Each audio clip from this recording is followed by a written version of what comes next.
This channel does not promote any violent, harmful, or illegal activities. All content provided by this channel is meant for an educational purpose only.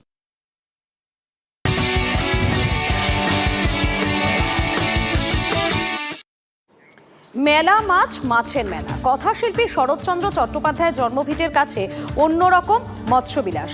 চুনোপুটি থেকে রাঘব বোয়াল সবই পাবেন। অনেক কথা হলো, এবার চোখে খিদে মেটানো যাক দেখি।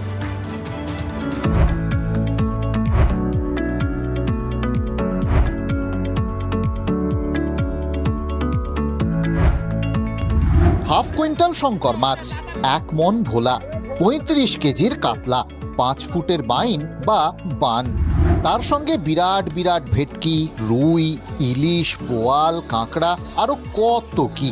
দেখবেন না কিনবেন, ধাঁধায় পড়ে যাবেন। কোনো মাছের বাজার নয়, এটি একটি মেলার ছবি। তবে যে সে মেলা নয়, মাছের মেলা। মাছে ভাতে বাঙালির মাছের মেলার ঠিকানা হুগলির দেবানন্দপুর।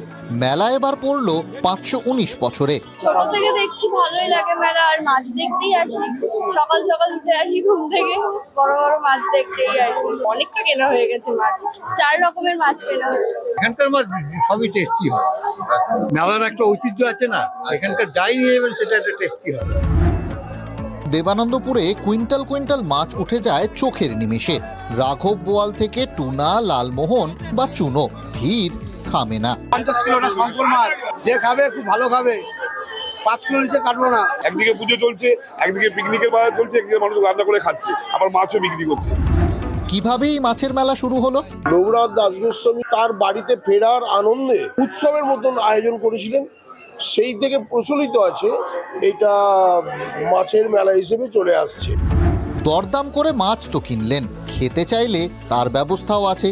শীতের রোদ্দুর মেখে মাছের মেলায় জমিয়ে আনন্দ মাছ পাগল বাঙালির।